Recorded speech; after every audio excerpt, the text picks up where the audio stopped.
Her name was Emma. That's what everyone called her, anyways. Sometimes they would call her Em. Sometimes someone would slip up and call her Emily. She was a part of our group of girlfriends growing up in a large town. Not quite big enough to be a city, but big enough that there was still privacy between neighbors. We called ourselves the Unbreakable Six, because there was me, Summer, Mel, Nina, and Jules.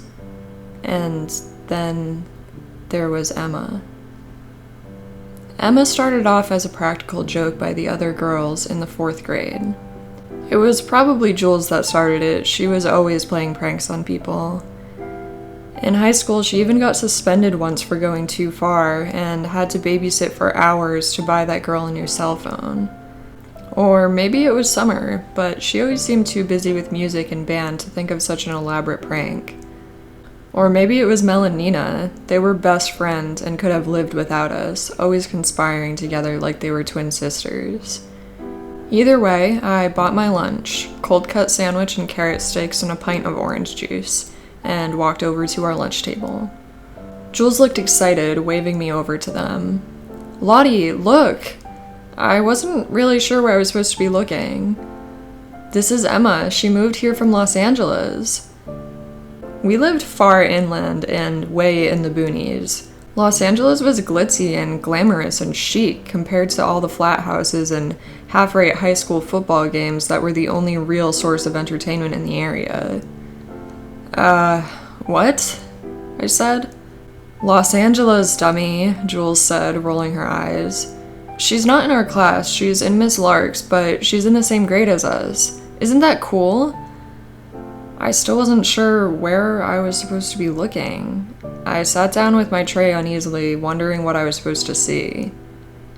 "Who?" Summer jabbed me in the side. "You're being rude," she hissed quietly. Summer was all about rules and manners. "Say hi to Emma." I looked around our table, from Jules to Mel to Nina to Summer and back to Jules, who was waiting impatiently. I don't know. I was weak. I wanted to fit in. I didn't get it. "Hi, Emma." They all seemed to breathe a collective sigh of relief, like I was making everything awkward. "Sorry about that, Emma. Charlotte's weird, but her brother has a Nintendo that he lets us play sometimes." They kept talking, chatting on about whatever 4th grade girls chat about, and I ignored it. If they wanted to play a prank, then that was fine, but I wasn't going to buy into it. I was a precocious child. I knew that they were just looking for a reaction. But that's how Emma became a normal part of our lives. It was crazy. We would buy her birthday presents and they'd disappear like they were taken.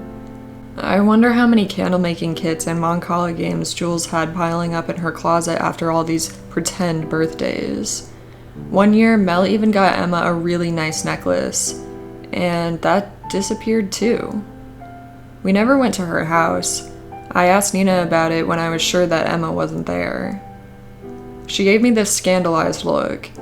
"Lottie, don't be rude. Emma's family doesn't have that much money. She's embarrassed to let us come over. She told Mel that, who told me, and it makes sense. I mean, what she wears all the time. We still love her, we'll always love her, she's one of us, but don't rub in the fact that we can't go to her house, that's mean." After I was scolded so wholeheartedly by Nina, I didn't ask again. They were covering their bases really well, and by 7th grade, I had to accept that they were taking this prank all the way. It was weirdly comforting in a way. There was this silent friend that I never saw, but she was always around. We would leave seats open for her, and when we did the buddy system, someone always had Emma and walked to the bathroom by herself. When we decided that we wanted to be lame and come up with a name for our group of friends, we decided on the Unbreakable Six, even though there were really only 5 of us. I was curious in sophomore year of high school when we started having sleepovers. Summer was at band practice late and Emma couldn't make it. She had to work on her science project, according to Mel. So I asked Jules, the likely mastermind behind this all, "If you were going to write a story about Emma, like her biography, how would you describe her, down to every detail?" Jules loved that stuff. She wanted to be a writer someday. Well, she's taller than you, which isn't hard. I threw a pillow at her that she dodged deftly. She is medium build. Jules dropped her voice to a whisper. Even though she's gained a little weight recently, but we're not gonna tell her, and she's still beautiful. And she has green eyes and brown hair, and she's got freckles. She hates getting her picture taken. She's nice, but quiet, and she dances really beautifully. I mean, you've seen her, right? Of course, there was that time a few months ago when we had turned on some music and danced around together to practice dancing at homecoming, so we wouldn't look weird doing it. We stopped after a while and oohed and awed at an empty space. I didn't ask any more questions. I knew they would keep up this charade for as long as they could manage. It was in our senior year of high school that it happened. I don't know why it set me off, not really. It was something little, something stupid. We were hanging out in Nina's pool, even though it was too cold to swim. Teeth chattering and goosebumps rising up on our skin, we were waiting for the jacuzzi to heat up to jump in. The cold sunlight was casting long shadows, and the wine coolers we snuck earlier were making that shadow seem menacing. It was annoying for me for reasons I can't place. "Look, Emma, look at Lottie," Jules called. She wolf whistled and hooted over the top like Jules always is. "Hot mama, look at that booty." I didn't know where to look, like always. Like, for the past 9 years of my life, I just didn't know where to look. Since the 4th grade at our lunch table, dancing in Summer's living room, homecoming, football games, at the park, in class, anywhere. I didn't know where to look because Emma wasn't there. And that's when I snapped. "Fuck Emma," I screamed. "And fuck all of you. Have you been waiting for this, the moment that I completely lose my fucking mind? Well, here it is." I waved my arms around, manic and furious. "Emma isn't real. Emma isn't fucking real." I looked at their confused faces. "Oh, you're gonna keep this up? I fucking hate you guys. You've always done this. You've made me the butt of your stupid prank for almost 10 years, guys. 10 years. I slipped a little on the wet concrete, but regained my balance. "Fuck you. I hate you so much." Tears welled in my eyes, years and years of pent-up frustration finally spilling over. Emma was some stupid prank that got out of hand, and I can't believe that none of you ever had the balls to tell me that it was a stupid prank. No, it had to keep going. You had to keep laughing behind my back. It's not fair. Summer was furious. "Lottie, don't fucking be this way. Emma is right behind you, and you're being a bitch. Why are you doing this? Are you mad?" Mel spoke up in a tiny voice.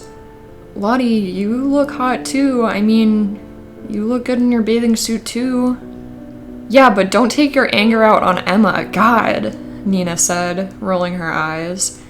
Nina walked over to the side of the pool and reached out a hand like she was rubbing someone's back. "It's okay, Emma. Lottie's just under a lot of stress right now, figuring out where she wants to go to college." "Shut up," I howled miserably. "Stop it, stop it, stop it. Emma isn't real. She's not there. How could you guys do this to me?" They were starting to look scared. They were really invested in this prank. I wondered what the endgame was. When were they going to start laughing? When were they going to jump up and say, "Gotcha"? I had had enough. If they wanted to play charades, then let's play charades.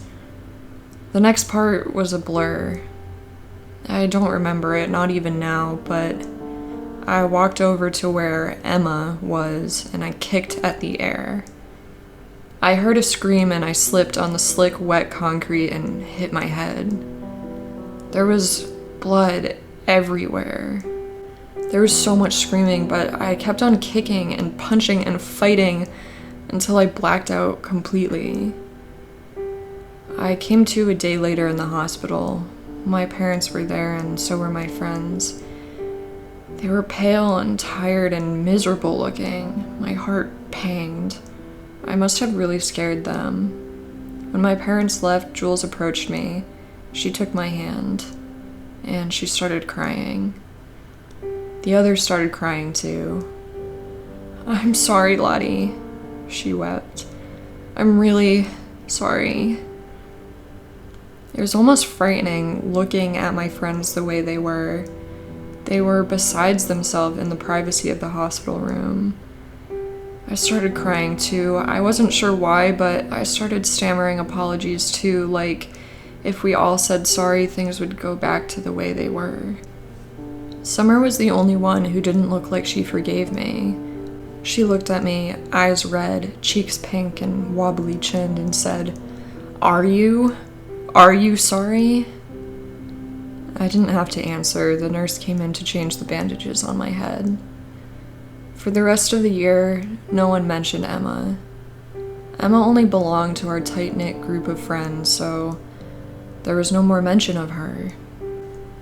One time, a cop came to the principal's office, and Mel and Nina were quick to drag us away. After the accident, I withdrew from everyone. I didn't talk to anyone. I didn't go to Summer's band recital. I didn't go to Mel's birthday party. I didn't do anything. I didn't go to prom, just stared at the ceiling, wondering what had happened. Emma was part of my life, and now she felt like a ghost. I graduated high school and left immediately to go to a university far away in Southern California, where the weather was always perfect and the beach was a 5-minute walk away. I started to recover. I realized that I was depressed after what happened. Understanding that my best friends chose a punchline over me. Unbreakable 6. Yeah, right. I got good grades, volunteered at an animal shelter, and found a boyfriend. He was so nice to me, even when I got quiet when he asked about high school. He never pushed, just held me when I had bad days and made me pancakes. It was 4 years later, when I was about to finish up college, that I ran into an old classmate from high school. Her name was Annie.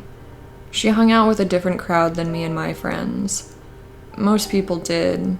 The 5 of us were a clique of our own, separated from everyone else. I ran into her at our apartment complex. It turns out she was living there the whole time and we just didn't know. I wasn't necessarily friends with her, but overacted the way you do when you see someone that you haven't seen in a long time. I went up to her apartment for coffee and saw that she was packing up her things. Moving back home for a while until I find a job. Yuck. I saw a thick book on the sofa. Oh yeah, that's our senior yearbook. I was flipping through it when I found it on my bookshelf. I hadn't bothered getting a yearbook. I didn't have friends at the end of high school.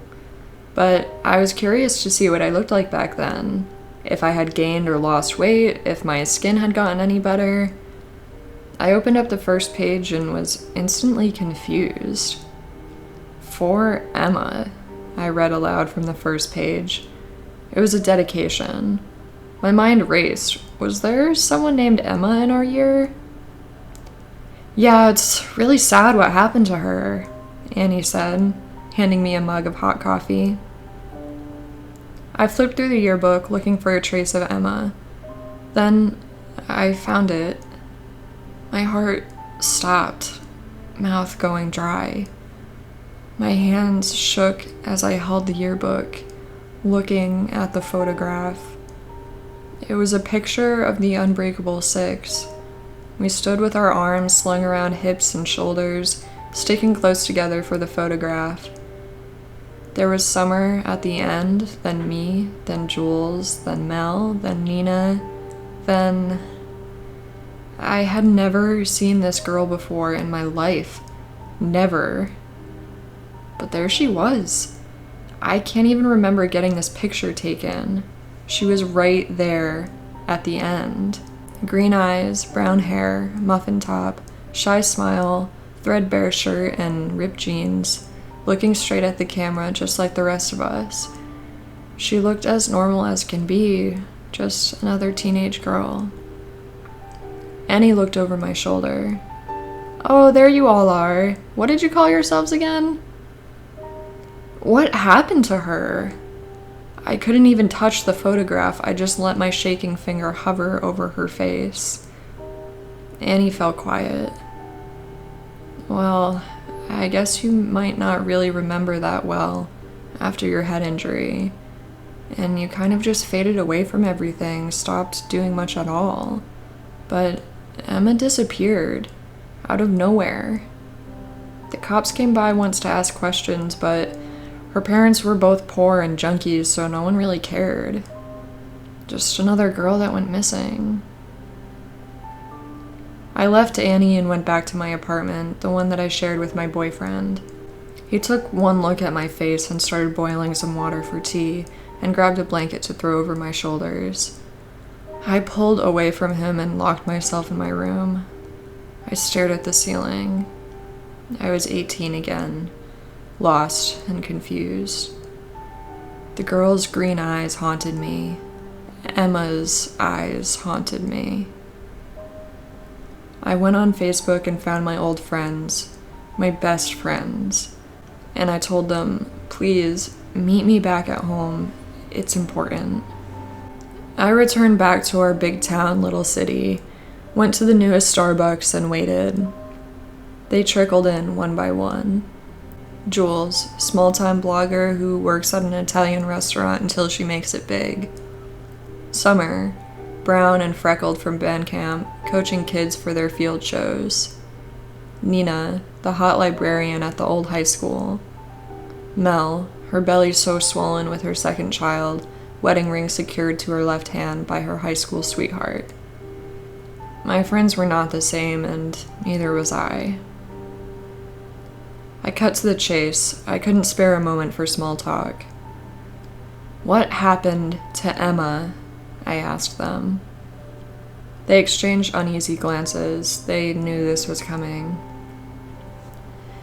"Nothing," Jules said with finality. "Emma wasn't real." "She was just a trick," Nina said softly. "She was a prank." I figured they might pull this shit. I reached into my bag and slammed the yearbook down on the table, making our drinks rattle, and one fall over, spilling tea onto the ground. No one moved to try and pick it up. They just stared at the yearbook instead. "Emma was real," I finally whispered. "Emma was real. What happened to her?" "Nothing. Cut the crap, Jules," Summer snapped. She turned to me. "Lottie, you killed Emma that day by the pool. You went nuts and kicked her and kept kicking her when you slipped and fucked up your head, and you bashed her head in, and she fell into the pool, and it was too late to save her, and we had to worry about you, and—" "Summer!" Jules shrieked, swatting her in the arm. I was silent, absorbing what Summer had just said. Mel spoke up in a tiny voice. "Lottie, we weren't going to let you go to jail." I looked up at my friends, tears running down my cheeks. "Why?" Nina reached across the table and took my hand. She squeezed it hard. "Because we're the unbreakable six. We don't break because one went crazy and another one's dead." I excused myself to the restroom and wept for what seemed like hours. It couldn't have been that long, but there were angry knocks on the door from other patrons who needed the restroom. I sat there on the dirty floor, sobbing until I had cried everything out. I came out where my friends, my best friends, were still waiting. I sat down in my seat and faced them. "I want to turn myself in." There was an outcry of different responses. Summer seemed willing, ready to have me turn myself into the police. Jules yelled out about them all getting in trouble. Mel started to cry. "You don't have to," Nina said. "You don't have to. We got rid of the evidence. We buried her far away. No one will find her." "I want to turn myself in," I repeated firmly. "I killed her. I'll tell the cops that it was just me, that I buried her. Tell me where she is so I can tell them where I put her. None of you will get in trouble. It wasn't your fault." I thought I had finished crying. I thought I had nothing left, but I choked out what I wanted to say for so long. "I never saw her." They looked at me expectantly. "I never saw her, not even once. I thought it was a big prank you guys were playing on me. I didn't want you to laugh at me. The girl in the yearbook, I had never seen her before. I just played along the whole time." Nina nodded. "I thought it was weird that you were always so cold to her, like you didn't even acknowledge her." "She really liked you," Mel said. "She thought you were so smart, that you were going to go out into the world and do amazing things. She would always talk about that." I felt as though my heart would burst. "I swear I never saw her.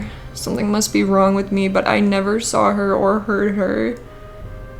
I cleared my throat. "Show me where you buried her." We got into Summer's car and drove out far into a park in a different city. The park was huge and overgrown, like no one had been there to take care of it in a long, long time. I got out of the car and saw, left behind by a worker long ago, a rusty shovel. I took it with me. Jules led the way, deep into the park, deep through the trees, until we came to a small clearing. The dirt wasn't fresh. There were no markers or indicators. But the way my friends' faces paled at the sight, I knew this was it. Emma was there, under our feet. "I gotta see her," I whispered. I dug the shovel into the ground. "I've got to see her." Mel didn't want to see anything, so she and Nina left and went back to the car. Jules and Summer found different tools, a hoe and a rake, and we started digging. Blisters rose and popped on my hands from the old shovel, but I kept digging as beads of sweat rolled down my neck and my back. The three of us worked together in silence, digging up our best friend. Suddenly, Summer jumped back in disgust, throwing her hoe aside. Jules did the same, stepping out of the hole. We looked down. Summer gagged, covering her mouth and nose, and Jules just shook her head at the sight. Me? I laughed, and laughed, and laughed, tears streaming down my face, laughing until it hurt, as I looked down into an empty grave.